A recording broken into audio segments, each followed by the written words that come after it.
নিজের স্বপ্নকে যে ভালোবাসে সে কখনো ব্যর্থ হয় না। মানুষের খারাপ সময় সারা জীবন থাকে না, কিন্তু খারাপ সময়ে যারা খারাপ ব্যবহার করে তাদের সারা জীবন মনে রয়ে যায়। কথা বলতে একজন মানুষের 2 বছর লাগে, কিন্তু কোথায় কি বলতে হয়, কিভাবে কথা বলতে হয়, কি বলা উচিত নয় তা শিখতে সারা জীবন লেগে যায়। আজ যে তোমায় অবহেলা করছে, গুরুত্ব দিচ্ছে না, ধৈর্য ধরো, একদিন তোমাকেই তার সবচেয়ে বেশি প্রয়োজন হবে।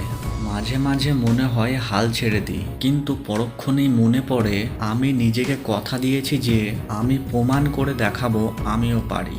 যে তোমাকে খুব ভালোবাসে তাকে ধোঁকা দিও না। নিজে একবার প্রশ্ন করো, পৃথিবীতে এত মানুষ থাকতে সে কেন তোমাকেই ভালোবাসে?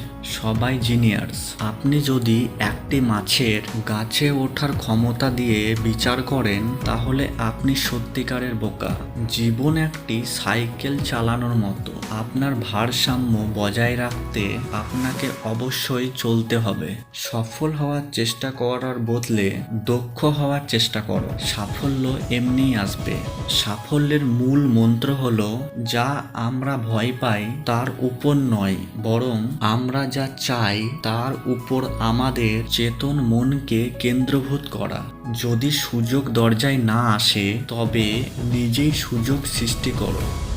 যখনই কোনো সফল ব্যক্তির দিকে তাকাবে দেখতে পাবে অনেক সুনাম খ্যাতি, কিন্তু দেখতে পাবে না সেই সব আত্মত্যাগগুলোকে যেগুলি ওই সাফল্য এনেছে।